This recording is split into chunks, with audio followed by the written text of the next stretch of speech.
उत्तराखंड के एक रेस्टोरेंट का मालिक अपने किसी जानने वाले के पास जाता है जो कि एक मंदिर में आए हुए थे और वह उसके पहले ग्राहक रहे थे, लेकिन उनसे जान पहचान अच्छी हो गई तो उनसे मिलने के लिए जाता है।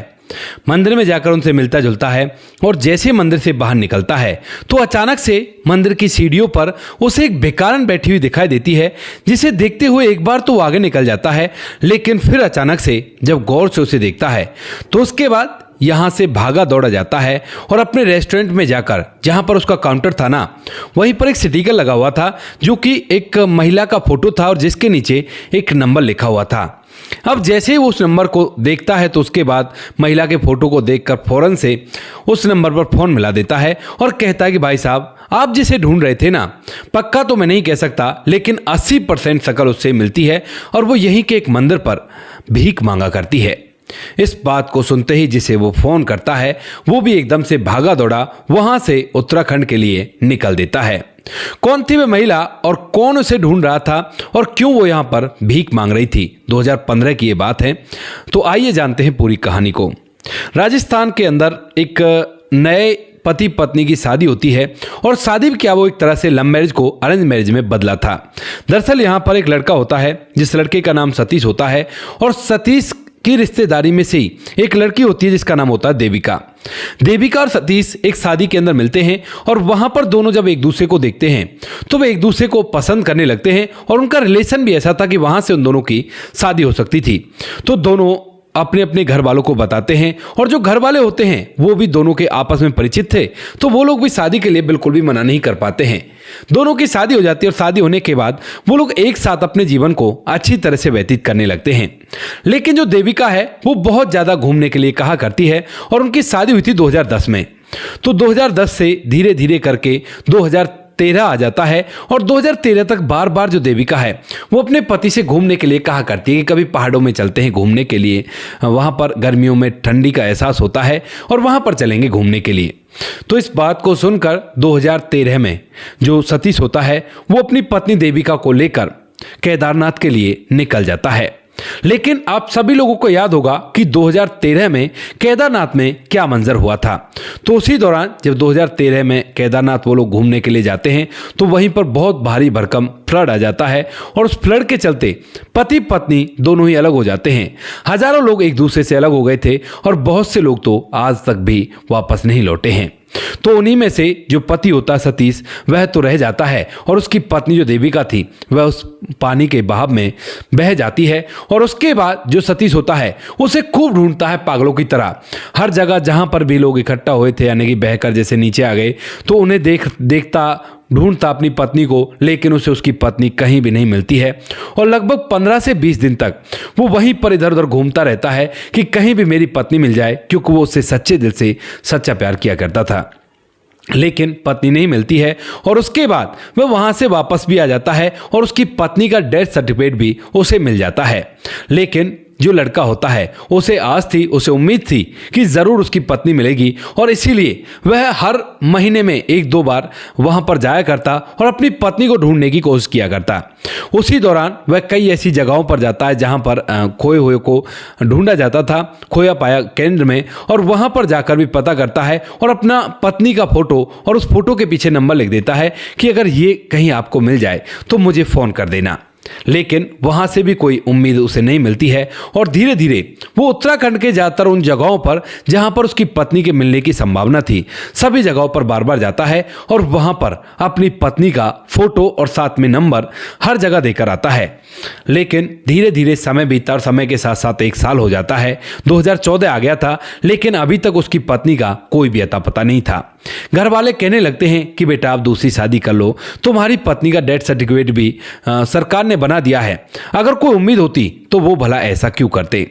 लेकिन जो सतीश होता है वह देविका से सच्चा प्यार किया करता था और इसीलिए वह घर वालों से मना कर देता है। कहता है कि मम्मी पापा, बड़ा भाई है, उसके बच्चे हैं, वो लोग आपके वंश को चला देंगे, लेकिन मैं दूसरी शादी नहीं कर सकता क्योंकि इस दिल में देविका बसी हुई है और देविका लौटेगी, पक्का लौटेगी। इस बात को सुनकर घर वाले भी कहने लगते हैं कि बेटा तू पागल तो नहीं हो गया, अब तक 1 साल हो गया है, अगर वो कहीं भी होती तो अपने आप आ जाती और अगर वह नहीं आई तो इसका मतलब यही है ना कि वो इस दुनिया को छोड़कर जा चुकी है। लेकिन सतीश इस बात को मानने के लिए तैयार नहीं होता और अपने घर वालों से भी झगड़ा करने लगता है। दिन पे दिन वो काफी ज्यादा चिड़चिड़ा होता जा रहा था, ना ही किसी काम धंधे की तरफ ध्यान दिया करता था।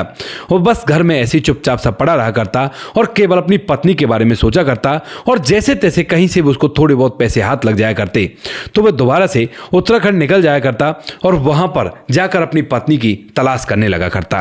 पत्नी के ढेर सारे फोटो अपने पास रखा करता और जहां भी जाया करता, यानी किसी रेस्टोरेंट में गया है तो वहां पर फोटो छोड़ दिया, या फिर कहीं वैसी जगह पर ढूंढने के लिए गया मंदिर वगैरह पर तो पुजारी को फोटो दे दिया। ऐसी सभी जगहों पर उसने ज्यादातर फोटो पहुंचा दिए थे। और तभी वहीं पर एक रेस्टोरेंट होता है उत्तराखंड के अंदर ही, जो कि उसी रेंज में आता था जहां पर उसकी पत्नी मिल सकती थी।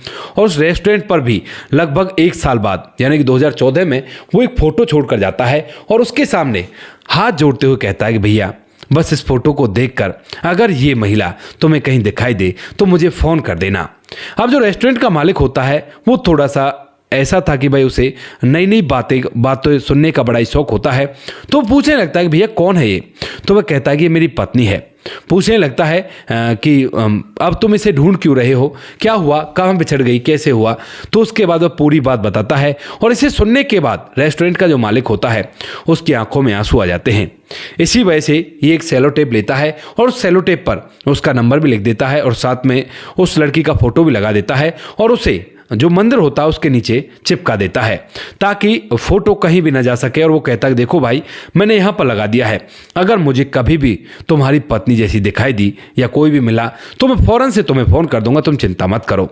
यहाँ से वो वापस चला जाता है। इसी तरह से लगातार 2 साल तक वह ढूंढता रहता है और उसके बाद वह अपने घर पहुँच जाता है। लेकिन अभी तक भी सतीश को ये उम्मीद थी कि उसकी पत्नी देविका जरूर लौटेगी। कहीं ना कहीं उसके दिल में लग रहा था कि जरूर से उसकी पत्नी देविका वापस लौटेगी। इसी दौरान जब वह अपने घर पर था तो 2015 में जून का महीना होता है और जून के महीने में सैलानी इधर से उधर आने लगते हैं। और उसी समय जो रेस्टोरेंट का मालिक होता है उसका नाम होता है पूरन, और जो पूरन होता है उसके कुछ कस्टमर जो कभी पहले इस रेस्टोरेंट पर आया करते थे, लेकिन धीरे धीरे उनसे उनकी काफ़ी अच्छी जानकारी हो जाती है और वो लोग जब भी कभी उत्तराखंड आया करते हैं तो उससे फ़ोन कर दिया करते हैं। तो जो उसके कस्टमर होते हैं पूरन के, वह एक मंदिर में थे और वहीं पर वो उसे फ़ोन करते हैं कि भाई तुम ऐसा करो, यहाँ पर आ जाओ, इतना टाइम तो नहीं है कि हम तुम्हारे पास आ सकें, हमें कहीं और भी निकलना है और हम तुमसे मिलना चाहते हैं। तो पूरन हंसी मजाक किस्म का व्यक्ति था, मजाकिया किस्म का व्यक्ति था और वह बातों को बनाना जाना करता था, यानी कि बातचीत में बड़ा ही माहिर था। तो इसीलिए वह वहां से उस जगह के लिए निकल जाता है और उस मंदिर में पहुंच जाता है अपने उस कस्टमरों के पास और उनसे बातचीत करने लगता है। बातचीत के दौरान जो पूरन होता है, जब बातचीत हो जाती है तो उसके बाद वो लोग विदा लेते हैं और यहाँ से जो पूरन है वो भी उतरने लगता है मंदिर से नीचे। और तभी अचानक से मंदिर की सीढ़ियों पर उसे एक बेकारन महिला बैठी हुई दिखाई देती है जिसके फटे पुराने मैले कुचले कपड़े थे। लेकिन जब पूरन उसे देखता हुआ निकलता है तो एक बार तो निकल जाता, लेकिन उसके दिमाग में घूमता रहता है कि लगता है मैंने इसे कहीं देखा है और बहुत अच्छी तरह से देखा है। ऐसा सोचता हुआ जब वह थोड़ी आगे बढ़ता है तो अचानक से उसे लगता है कि एक बार गौर से देखूं तो उसके बाद पता चल जाएगा। उसके बाद वह वापस लौटता है और झुककर उस महिला को देखने लगता है। महिला भी उसकी आंखों में आंखें डालकर देखती है और जैसे ही आंखों में आंखें डालकर वह महिला देखती है तो एकदम से जो फोटो उसने अपने पूजा वाले घर के नीचे लगा रखा था उस फोटो की उसे याद आ जाती है। और इसके बाद वह बिल्कुल आव देखता है, ताव देखता है, वहां से फौरन अपने रेस्टोरेंट पर पहुंचता है और वहां पर जाकर उस फोन को मिला देता है। और फोन को मिलाने के बाद सतीश को बता देता है कि भाई जिस महिला का तुम फोटो छोड़ कर गए थे ना, वो मैंने मंदिर की सीढ़ियों पर बैठी हुई देखी है। इस बात को सुनते ही जो सतीश होता है वह एकदम से खुशी के मारे जोर से चिल्ला उठता है और कहता है कि भाई साहब आप बस इतना कर देना कि जब तक मैं आऊं जब तक उसे अपने पास रख लेना, अपना एड्रेस लिखवा दो और मैं अभी आ रहा हूं। इस बात को सुनकर यहाँ पर जो दुकानदार होता है वो कहता है कि तुम चिंता मत करो, मैं फौरन से उसी मंदिर पर जा रहा हूँ और उन्हें वहीं पर रोक के रखूंगा। ऐसा कहकर वह फोन काट देता है और पूरन दोबारा से उस मंदिर पर जब जाता है तो वो वहां पर कहीं भी दिखाई नहीं देती है। अब तभी जो पूरन होता है वो बड़ा ही हैरान होता है, सोचता है कि यार वो मिली भी थी लेकिन चली भी गई और वो बेचारा यहाँ पर आ रहा होगा तो उसे ढूंढना चाहिए। इसी वजह से वह मंदिर के पुजारी के पास जाता है और उसने फिलहाल वो फोटो अपने साथ ले रखा था और उस फोटो को लेकर मंदिर के पुजारी को दिखाता है। कहता है कि महाराज ये देखिए, ये महिला आपने यहाँ पर भीख मांगा करती थी, क्या ये वही महिला है? तो यहाँ पर जो पुजारी जी हैं वो बड़ी गौर से देखते हैं और कहते हैं कि हाँ, मैं तो रोज शाम को इसे प्रसाद खिलाया करता हूँ। अब इस बात को सुनकर यहाँ पर वो कहता है कि फिलहाल काम लेगी। तो वो कहते हैं कि यहीं कहीं इधर उधर घूम रही होगी मार्केट में। तो उसके बाद जो लड़का होता है, पूरन जो रेस्टोरेंट का मालिक था, वह उस महिला को ढूंढने लगता है और ढूंढते ढूंढते एक दुकान के बाहर उसे खड़ी मिल जाती है। दुकान वाला उसे कुछ खाने के लिए दे रहा था। अब जैसे ही ये इस महिला को देखता है तो उसके बाद उससे कहता है कि सुनिए, मुझे आपसे कुछ काम है। लेकिन वो महिला उसकी तरफ देखकर अजीब सा चेहरा बना लेती है। लेकिन तभी वह उसे उसका फोटो दिखाता है, कहता कि ये देखो, तुम्हारा फोटो मेरे पास है और तुम मेरे पास बैठो, तुम्हें लेने के लिए कोई आ रहा है। अब इस बात को सुनकर वह महिला उसकी तरफ अजीब निगाहों से देखती रहती है और कोई जवाब उसको नहीं देती है। हालांकि वह उसके पास तो रुक गई थी, लेकिन तभी जो दुकानदार होता है वो देखने लगता है कि भाई ये लड़का, ये व्यक्ति इसे रोक रहा है, कहीं ऐसा तो नहीं इसके साथ कुछ गलत कर दे। और वह एकदम से बाहर निकल कर आता है। लेकिन तभी जब वह उसकी तरफ देखता है और कहता है कि भाई तू इसे ऐसे क्यों रोक रहा है, तो उसके बाद वह बताता है कि ऐसे ऐसे इसका पति है और 2013 में एक दूसरे से बिछड़े थे और देखो ये रहा मेरे पास उसका फोटो और ये रहा उसका नंबर। इसके बाद जो दुकानदार होता है वो कहता है कि चलो ठीक है, अच्छी बात है, तो आने दो उसे, कितनी देर में आ रहा है वो कहता है कि वो जल्दी आया वहाँ से, अब जितना सफर लगेगा, जितना समय लगेगा उतना ही समय लगेगा। धीरे धीरे समय बीतता है और समय के साथ साथ सतीश उसके रेस्टोरेंट पर आता है और वहां आकर जब फोन करता है तो वह उसे दूसरी लोकेशन बताता है। कहता है कि यहाँ पर आ जाओ और मेरे साथ और भी कई लोग बैठे हुए हैं। वहां पर कम से कम 10 से 12 लोग इकट्ठा हो गए थे उस पागल जो बेकार महिला थी उसके चारों तरफ। लेकिन वो महिला कुछ भी नहीं कह रही थी। जब वो लोग पूछ रहे थे ना कि सच में तुम्हारा कोई पति है या नहीं है, तो वो उनकी तरफ अजीब निगाहों से देखा करती है। उसके बाद उसका पति सतीश आ जाता है और सतीश अपने साथ उसके डॉक्यूमेंट, यहाँ तक कि जो डेथ सर्टिफिकेट था वो भी लेकर आया था। जैसे ही सतीश आता है तो उसके बाद वो कहने लगते हैं कि तुम्हारे पास क्या सबूत है, ये तुम्हारी पत्नी है। तो उसके बाद वो उसका डॉक्यूमेंट वगैरह दिखाता है, सभी में फोटो थे और फोटो से लगभग 70 से 80% शक्ल मिल भी रही थी। तो इसीलिए सभी लोगों को विश्वास हो जाता है और उसके बाद जो सतीश होता है उसे अपने साथ लेकर वहाँ से वापस लौटने लगता है। उससे पूछता है पहले तो कि तुम कहाँ चली गई थी, तुम्हें पता है मैंने कितना तुम्हें ढूंढा है। लेकिन वो उसकी तरफ केवल देखती ही रहती है और कोई भी जवाब नहीं देती। तभी वह जब बार बार उससे पूछता है कि तुमने मुझे पहचाना नहीं, मैं कौन हूँ, तुम नहीं जानती क्या? तो उसके बाद एक बुजुर्ग अंकल वहाँ से जा रहे थे। वो कहते कि बेटा हो सकता है इसकी दिमागी हालत ठीक ना हो, क्योंकि ऐसे ही घूमा करती है, कई बार हमने इसे घूमते हुए देखा है। तो इसी वजह से जो सतीश होता है वह भी यही मान लेता है कि इसकी दिमाग की हालत ठीक नहीं है और उसके बाद उसे लेकर वहाँ से अपना राजस्थान आ जाता है। राजस्थान आने के बाद पहले तो रास्ते में ही उसे रोककर उसका हुलिया ठीक करता है और जब वह उसे अपने घर लेकर आता है तो घर वाले भी देखकर एकदम से हैरान हो जाते हैं और गांव में एकदम से हाहाकार सा मच जाता है कि भाई जो 2 साल पहले उस फ्लड में खो गई थी वह दोबारा आ गई है और वह उसे ढूंढ कर लेकर आया है। इसने तो सच्चा प्यार किया है सच में ही। उसके बाद जो पति होता है वह अपनी पत्नी की बहुत ही अच्छी तरह से देखभाल करने लगता है और उसे डॉक्टर साहब को दिखाने लगता है। डॉक्टर साहब जब उसको जांचते हैं तो जांचने के बाद कहते हैं कि हो सकता है कि इसने जो भयानक मंजर देखा था उसकी वजह से इसके दिमाग पर इफेक्ट पड़ा है, लेकिन अगर दवाइयां चलेंगी तो हो सकता है ठीक हो जाए। अब लड़का चूंकि सच्चा प्यार किया करता था तो वो कहता है कि डॉक्टर साहब चाहे कितनी ही दवाइयां चल जाएं कोई भी दिक्कत नहीं है, मैं इससे प्यार किया करता और मुझे ठीक चाहिए, आप दवाइयां चालू करो। यहाँ पर जो लड़का होता है वह अब उसकी देखरेख करने लगता है। हालांकि अब तक जो उसके लड़की के घर वाले थे वह भी उसे ढूंढना बंद कर चुके थे, लेकिन जब उन्हें पता चलता है कि लड़की वापस आ गई है तो वो लोग भी आ जाते हैं और आने के बाद अपने दामाद का सपोर्ट करते हैं, अपनी बेटी से बात करते हैं और उन्हें देखकर उसके चेहरे के एक्सप्रेशन थोड़ी बहुत तो बदलते हैं, लेकिन ज़्यादा चेंजमेंट नहीं आती है। धीरे धीरे समय बीतता है और समय के साथ साथ काफ़ी समय हो जाता है और समय इतना चलता है और इलाज में पैसा इतना लगता है कि जो लड़का होता है उसकी हालत काफ़ी ज़्यादा खस्ता हो जाती है, उसके घर वालों को भी खस्ता हो जाती है। यानी कि जो लड़की थी देविका, उसके घर वाले भी पैसा खर्च करने से मना कर देते हैं, लेकिन लड़का हिम्मत नहीं हारता। वह अपनी पत्नी को लेकर पास ही के शहर में चला जाता है जहां पर उसका इलाज चल रहा था और वहां पर जो भी काम उसे मेहनत मजदूरी का मिला करता उसे किया करता और उन पैसों को अपनी पत्नी के इलाज में लगाया करता। माता पिता कई बार उससे कहते कि रहने दे इसको, ये ठीक नहीं होने वाली, लेकिन वो हिम्मत नहीं हारता है और 2015 से लेकर 2022 तक लगातार 7 साल तक उसका इलाज चलता है, लेकिन 2022 में आकर वो पूरी तरह से ठीक हो जाती है। और जैसे वो ठीक होती है तो उसके बाद पति पूछता है कि क्या हुआ था तुम्हें।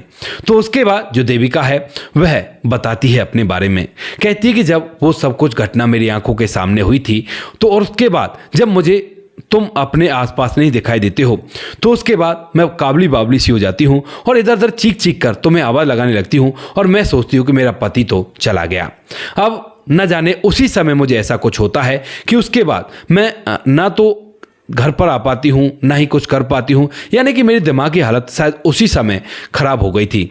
वरना मुझे याद है जब हम और तुम अलग हुए थे उसके बाद मैंने तुम्हें ढूंढा था इधर उधर, लेकिन जब तुम नहीं दिखते हो तो मुझे लगता है कि तुम शायद सभी लोगों के साथ बह गए, क्योंकि लोग चीख पुकार कर रहे थे कि वो फलाना बह गया, हमारा भाई बह गया, हमारा पिता बह गया, मेरा पति बह गया और मेरी बेटी बह गई। जब लोग ऐसे कह रहे थे कि बह गए वो तो नहीं बचने वाले, अब नहीं बचेंगे, तो इन बातों का मेरे दिमाग पर ऐसा इफेक्ट पड़ता है जिस वजह से मैं सारी सुध-बुध खोकर ऐसे ही वहां पर पागलों की तरह घूमने लगती हूं। पति जब इस बात को सुनता है तो उसके बाद एकदम से उसे गले से लगाता है, कहता है कि कोई बात नहीं, अब हमारा जीवन आराम से व्यतीत होगा। और उसके बाद जब वो ठीक हो जाती है तो वह अपने गांव लौटता है और यहाँ पर फिलहाल के समय पर देविका को एक बच्चा भी है और वो लोग खुशियों के साथ अपना आगे का जीवन सुख समृद्धि के साथ जी रहे हैं। ये कहानी हमें देविका ने भेजी है क्योंकि उनकी ज़िंदगी में जो बीता था वो सारा के सारा उन्होंने मैसेंजर में लिखा और लिखने के बाद भेज दिया ताकि हम लोगों को बता सकें और लोगों को पता चल सके कि सच्चा प्यार क्या होता है।